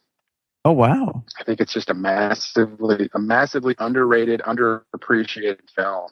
I think I'm hoping that it can be judged a little bit more fairly, years from now. So. Good deal. So, favorite Star Wars character? Such a cliche, but it's always been Boba Fett. I mean, I remember just growing up, and especially in the '90s when, like when the power of when Star Wars was starting to get popular again. About 95, and LucasArts was right, but even like just right before that, I mean, LucasArts was firing on all cylinders. Kevin Smith was really helping things out with Clerks and Mallrats, and the Power of the Force, line came out, and so my Boba Fett infatuation probably peaked around then. And Jeremy Bullock came to like a local comic shop, and I got to meet him and get my helmet autographed, and yeah, life is good. Boba Fett all the way. Absolutely, life was good back then. So, what is your favorite line of dialogue or film moment? Favorite line of dialogue and film moment? I don't know why. I remember just growing up, and I remember going around constantly saying, "Chewie, get us out of here! Chewie, get us out of here!" And I don't know why, but it just popped into my head. Was a favorite of mine growing up, and. So if you collect, what is your favorite collectible that you own? Well, I already said the Boba Fett helmet. That's a prized possession. Hey, here's a question. The Boba Fett helmet, is it a master replica or what is it? No, it was one of the hard plastic ones that came out. Yeah, that would have been like 93 or 94, I think.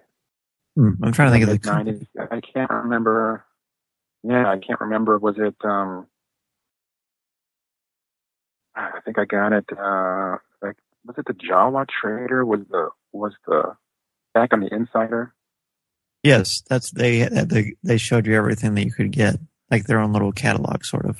Yeah, I think that's how I ordered it. I can't remember. Oh yeah, that could be. Back when StarWars.com used to have merchandise you could purchase. Right, straight from the magazine. Mm-hmm. So what particular messages or themes about the Star Wars saga resonate or speak to you? Well, I don't know. I've always really gravitated towards, all the different kinds of mythological motifs that Lucas, put into the movies. I like Descent into the Underworld. I thought was always a favorite of mine. I've been seeing that happen in Empire and seeing it happen in Return of the Jedi, and I always like the themes of, or just the hero's journey. I mean, just the ordinary world, or the separation, the initiation, and the return. In the 90s, again, when I was really getting into film, and I wanted to be a screenwriter and a director, and learning about story structure and the hero's journey, and ultimately. What it represents, of this kind of transformation of consciousness, and moving from childhood to maturity, and just all those great things. And I just always really, really appreciated what Lucas was putting into those movies.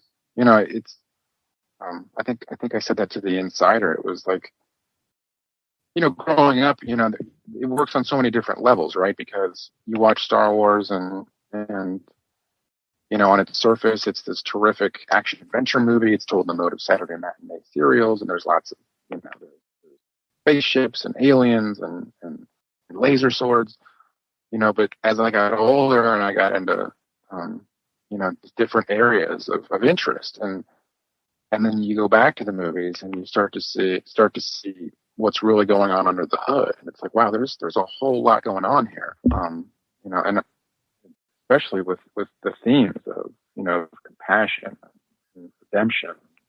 It's just powerful stuff. It really is. And again, thank you. Speaking of powerful stuff, for sharing the ring theory with fans. And we're so excited to see what else you come up with. And thank you so much for contributing to the academic analysis of the Star Wars universe. Oh, thank you for having me. I was thrilled. As were we, my friend. Thrilled to be here. Well, sure. And we are thrilled to have you. We look forward to having you on again. And thank you so much for being a guest on Coffee with Kenobi. Oh, thank you.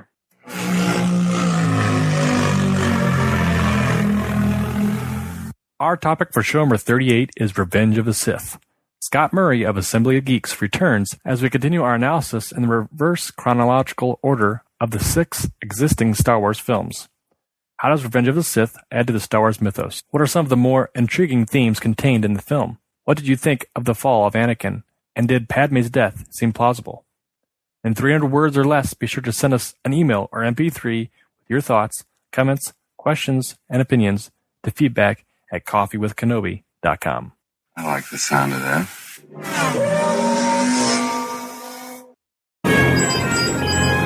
Echo 3 to Echo 7. Ano, buddy, do you read me? I saw part of the message. I seem to have found it.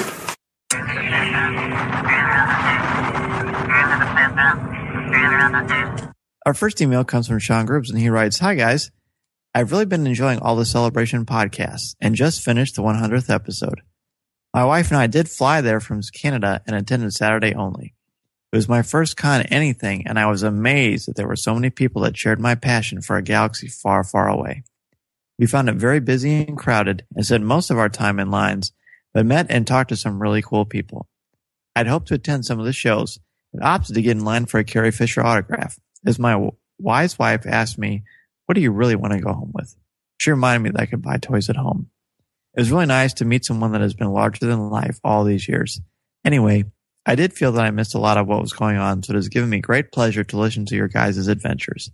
Thanks again for hosting such a great show, one that makes me feel a part of the community." And that's again from Sean. Well, Sean, thank you. That is so cool. We have had so much, and I haven't got a chance to talk to you on the air since we got back from Celebration, really. Yeah. We've had so much wonderful feedback about covering Celebration, and that was a blast. It was just like something that we never really done. We did it in Indiana, and it was great, and I think that was pretty successful, as far as being able to talk to people and being fortunate to meet some creators. But it was just so much fun to talk to people in line and to walk around and do that. And we've gotten a lot of good feedback about people feeling like they were at Celebration, which was always the goal all along. Right, yeah. And just for Sean here, it was so cool his wife went with him. Too. I see so many cases of this, of wives and husbands and folks just intermixing, with their partners to go on these adventures and to be able to, join in with their fandom and just enjoy being with them, even if they're not that big of a fan. Our good friend Ryder Waldron brought his wife Jana. We got to meet them at Celebration. They were great to get along with, and she's becoming a great fan. And as is, our wives as well. And it's cool to see that play out even at cons and stuff and big crowded events. And definitely Anaheim was a huge highlight in my own fandom and our history of Coffee with Kenobi so far. It was something that's I'm always going to look back to, and I still look back to. I still once in a while I'll come across someone will post a picture of Celebration or something, and I'll go, "Oh yeah, I remember that. That was a lot of fun, and we're doing this and that day and did this and all the experiences we had, that we recorded. It was so much fun to do it live too. We never had anything so much that on our feet and running from place to place was a blast. And it's one of those things you gotta keep in your memory and just enjoy for the rest of your life. And look, if you could save, $20 a week or $20 a month or $50 a month or whatever you need to do to get ready for the next U.S. Celebration, because I know, the one in Europe would be great. And honestly, I'm thinking I may actually get a chance to do it. So we'll see. That'd be awesome. But wow. Yeah, but it's worth it to save the money, just to do it one time. And like Sean did, he went on Saturday. Saturday was crazy busy. Yeah. It was packed. That was the Rebels Day too, so it's no wonder. But it's pretty fun. So Sean, thank you for your positive comments and for reminding us of all the fun things of Celebration too. We appreciate that. Our next email comes from Hector Rios Jr. and he says, "Hey Dan and Corey, your interview with Freddie Prinze Jr. was fantastic. He always brings great insight into Rebels, and most importantly, Kanan. Barry never fails to make us look at Star Wars with a different eye, and this time he did just that again. Getting caught up in the excitement that was Season 2 trailer, which marked the return of Rex and the clones. I never caught on the idea that Kanan wouldn't trust the clones right off the bat, a concept that Freddie had brought up. He's right. After all he's been through, why would Kanan have been any reason to align, let alone trust any clone? I also liked Freddie's views on the people who dislike Jar Jar. Great stuff. I also wanted to add that it was great meeting you guys at Celebration. It was definitely one of the highlights for me. And finally, I think congratulations are in order on reaching the 100th episode milestone. Your podcast quickly became one of my favorites once I discovered it. Your analysis and discussion of the film saga that we hold dear to our hearts is a bright beacon in Star Wars fandom. Here's to another 100 episodes, and that's from Hector Rios Jr. and his Twitter handles at Tatooine Breeze. Well, Hector, thank you so much for the congratulations on 100 shows. And we can't say enough about Freddie. He's been a huge supporter for us. He's a good friend of ours.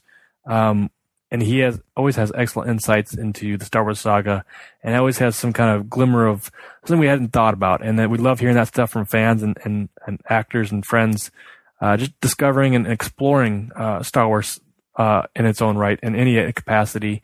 I do have to give a shout out to Hector. Thank you so very much. He picked up some awesome May the 4th and Revenge of the 5th pins for Dan and I through Disney. He tweeted out that he was in the area. He was going to go to Disneyland out there in California, and we were gracious enough to pick up each of us a copy of those. Yeah, that was so cool. What a great guy. And Hector, thank you for your kind words about our 100th episode. And it was fun to meet you, too. We met you at the Full of Sith panel. That's right. So that was fun. That was very, very cool. That was such a neat experience just to be with Mike and Brian live anyway. But yeah, when we were, here's a fun fact about Hector.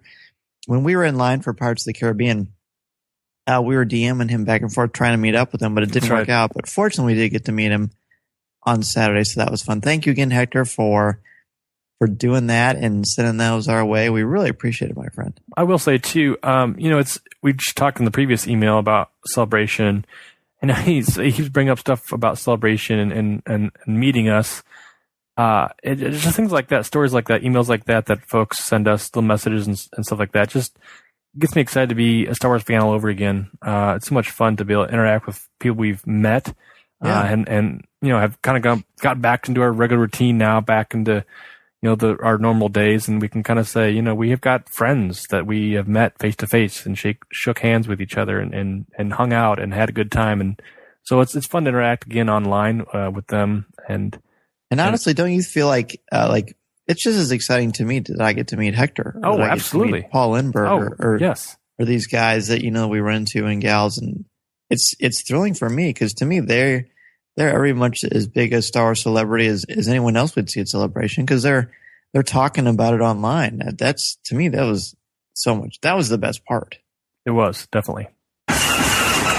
Our next email comes from Paul Lindbergh, and Paul's an awesome guy. We had the good fortune of meeting him on Thursday at our show, and then we also got to chat with him at the podcast meetup, so that was awesome. And he sent us a petition to make May the 4th a National Star Wars Day, and it's actually like a legitimate petition through the whitehouse.gov website. I signed it. Have you? I have. But it's not looking too good, Dan. No. Tell me why. Well, they need 100,000 signatures by June 2nd. How many do they have so far? They have 378. So, gosh. I'm no mathematician. You're an English teacher. I am. But, yeah, I don't think it's going to happen this year. It's too bad. I wonder if maybe just enough folks don't know about it. Hopefully this spreads the word a little bit and maybe push it by the weekend. I have no idea. But, bigger things have happened. Well, let me ask you this. Sure. As cool as I think that would be, I just don't imagine it's going to happen because it already feels like the official Star Wars Day anyway, whether the White House acknowledges it or not. It's still a pretty wonderful day. Like the past few years, actually feel like it's a holiday. Like I actually get excited about it. Oh, absolutely. I think that's the case. I mean, I wouldn't say it's out of people's minds like it needs to be put on calendars, but I think it'd be cool. Right. Well, and maybe to make it more official in my house, maybe like buy a cake each year. A cake or a pie. A pie. Yeah, that's a great idea. Our next email comes from Shane Martin, and he says, Dan and Corey, great meeting you guys at Star Wars Celebration. I had a question for you. Did you pick the photo for your article on StarWars.com for the podcasts? If yes, the fun fact is that the back of your heads there are mine and my girlfriend's Brittany. Haha. Just thought you ought to know. Can't wait for the next episode. That's from Shane Martin. Dan, that is a good question. It is. You write for StarWars.com. I do. You post the pictures, or you submit the pictures. I do. Did you obviously put those photos for a reason? Was it because Shane and his girlfriend wasn't? It's because Shane and Brittany. I remember them. Yeah. I'm pretty sure they sat in the front row because I ended up talking with them later on Thursday out on the convention floor. That was so cool. They were like smiling and they were so supportive, and that to me helped like just sort of give you that focus that, hey, look at these people that are supporting you that are just great Star Wars. It's like you're in the audience. Yeah, exactly. You're right there, second row, boom. So, there you are. So we were like, we're Shane and Brittany fans too. So that was cool. Exactly. And honestly, yes, I did pick all of them and I submitted them. And I mean, that was sort of one of the things I was tasked to do, which I was more than happy to do. So pretty cool that happened. So Shane, thank you for reaching out and look forward to chatting with you at the next celebration. Our next email comes from Gary Dickerson, and he writes, I've been an avid Star Wars fan since I was a youngling. I have flown against the first Death Star more than most people will ever know. I sped across the ice valleys of Hoth and trudged through the swamps of Dagobah more times than I can count. I've turned away from the dark side no matter how strong the temptation had become, and celebrated with the Ewoks no matter how bad my allergies got.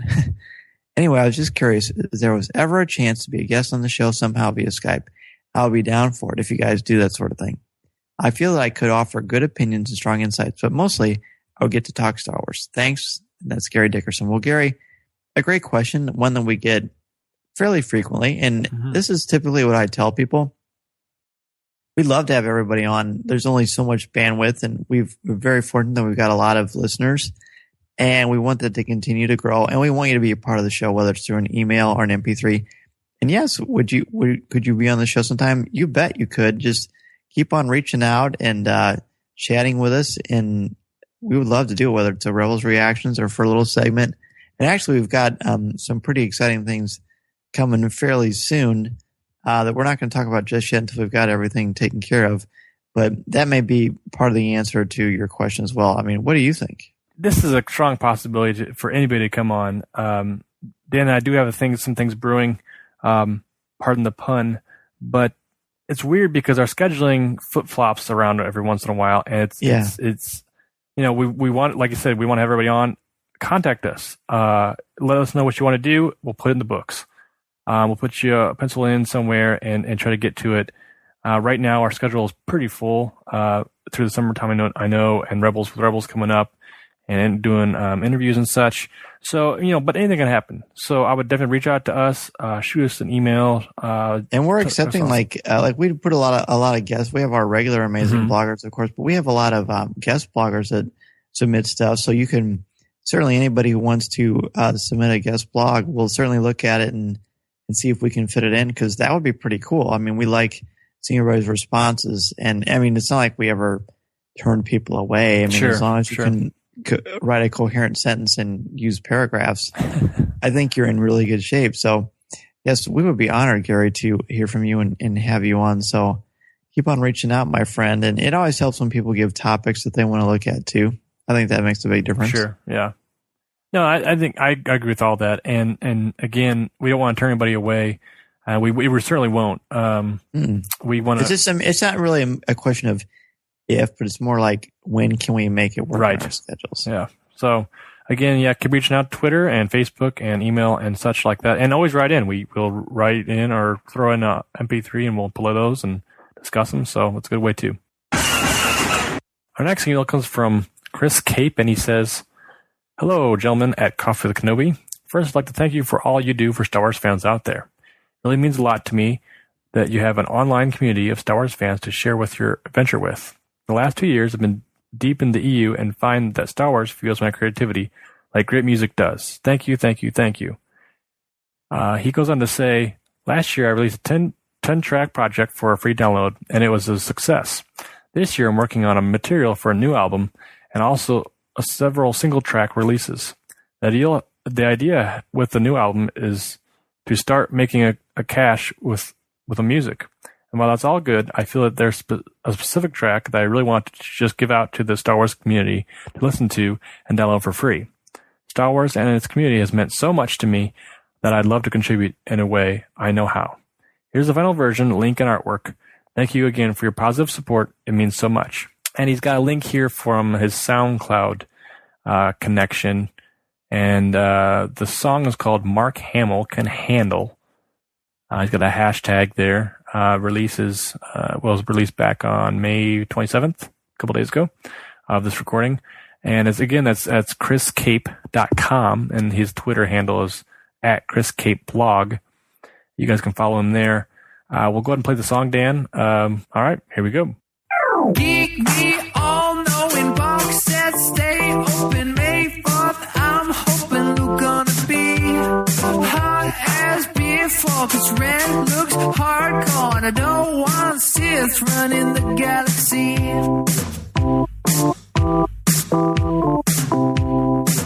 Yeah, Mark Hamill can handle anything with a handle. Blaster gun or lightsaber, anything. He's the son of Vader. But do you think it's a gamble, like playing some back with Lando? To put Luke up against the new generation of Force-using bad folk? Nah, I got faith. You know, I just can't wait, and I find your lack of it so disturbing, 'cause Luke is a king and the Sith are vermin, churning in the twisted sermons. Obi-Wan was so discerning, but only Luke knew he could turn him. Man, it's good that he's returning. Geek me all-knowing box sets stay open May 4th. I'm hoping Luke gonna be hot as before, 'cause Red looks hardcore and I don't want Sith running the galaxy. Boom, boom, boom, boom, boom. Yeah, my May 4th musings. When the good guys are losing, the hope still lives on. That's Empire Strikes Back proven. Rebels are the ones who keep choosing to do good when the galaxy's not grooving, and we should back them to stop ran. Hey, what do I know? I'm just a super fan with the flow. Star Wars freaking might explode in the cinema when those trumpets blow and the yellow writing fills my soul. I'm a cry, tear, scream, and lose control. Carry fishing for a foe to fight with that lightsaber glow. Rumor has it that Kylo is taking over sand and snow. Geek me all-knowing box sets stay open May 4th. I'm hoping Luke gonna be hot as before, 'cause Red looks hardcore and I don't want Sith running the galaxy. Don't want Sith running the galaxy. Don't want Sith running the galaxy. Don't want Sith running the galaxy. You don't want Sith running the galaxy. I don't want Sith running the galaxy. We don't want Sith running the galaxy. You don't want Sith running the galaxy. We don't want Sith running the galaxy. Geek me all-knowing box sets stay open May 4th. I'm hoping Luke gonna be hot as before, 'cause Red looks hardcore and I don't want Sith running the galaxy. Geek me all-knowing box sets stay open May 4th. I'm hoping Luke gonna be hot as before, 'cause Ren looks hardcore and I don't want Sith running the galaxy. Don't want Sith running the galaxy. Don't want Sith running the galaxy. Don't want Sith running the galaxy. Don't want Sith running the galaxy.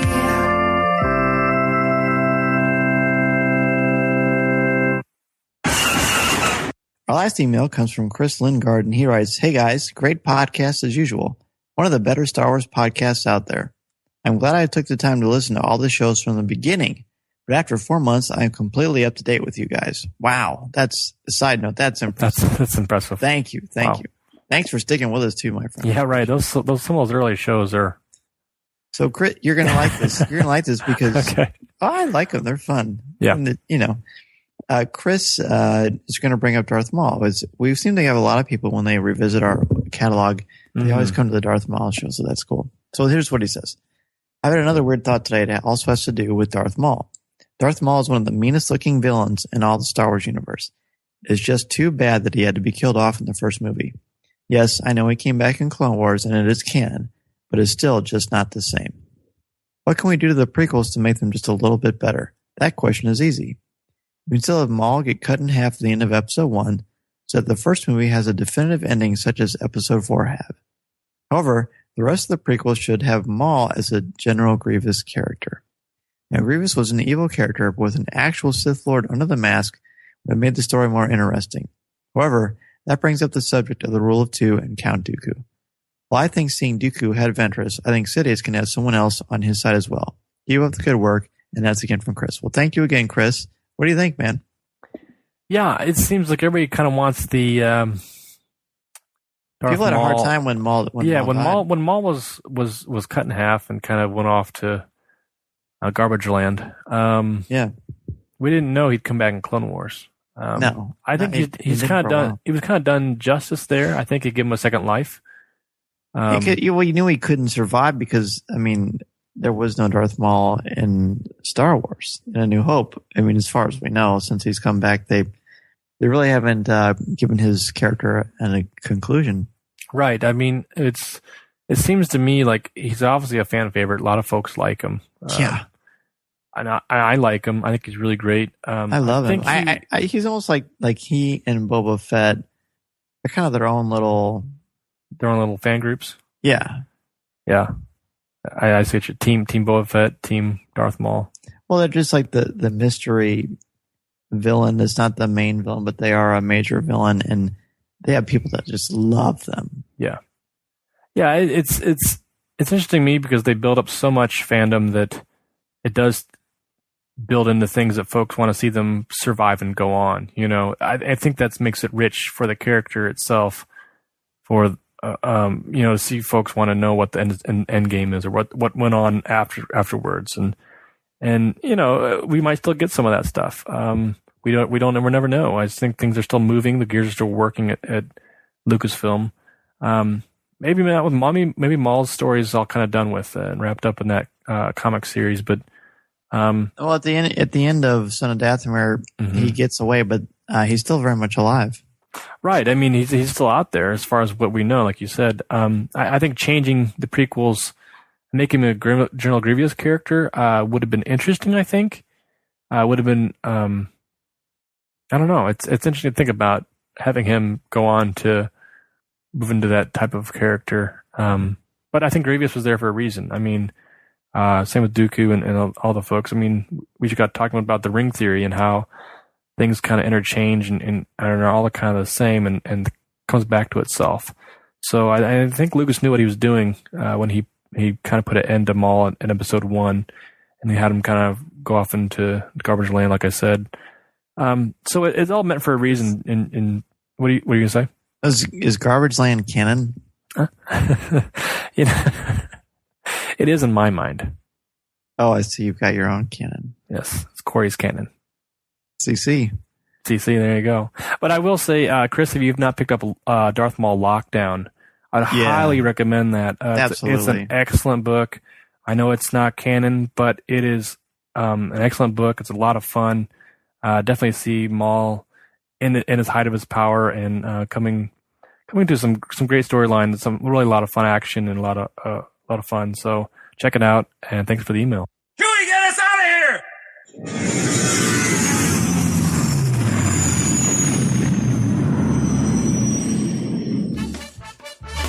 If you would like to respond to our question of the show, have a comment, or just want to say hello, send us an email or MP3 at feedback@coffeewithkenobi.com.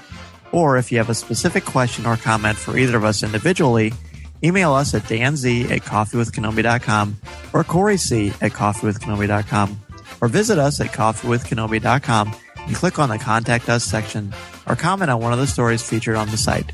If you enjoy the show, please write a review in iTunes or Stitcher. You can also like the show on Facebook at facebook.com/coffeewithkenobi, as well as keep up to date at our Twitter feed at Coffee with Kenobi. You can also find us on Tumblr at coffeewithkenobi.tumblr.com. If you enjoy the jazz music, the album is Eye to Eye by Steve Torok. Give the evacuation code signal.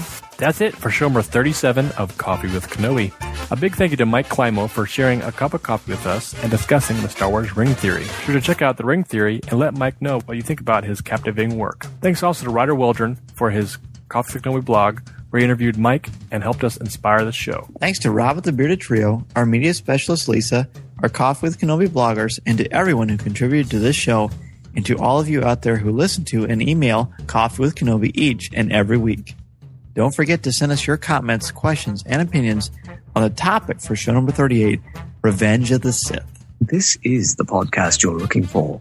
This podcast is not endorsed by the Walt Disney Company or Lucasfilm Limited. It is intended for entertainment and informational purposes only. The official Star Wars website can be found at www.starwars.com. Star Wars, all names, sounds, and any other Star Wars-related items are registered trademarks and or copyrights of Disney and their respective trademark and copyright holders. All original content of this podcast is the intellectual property of Coffee with Kenobi unless otherwise indicated. There's no one here. Move along. Move along.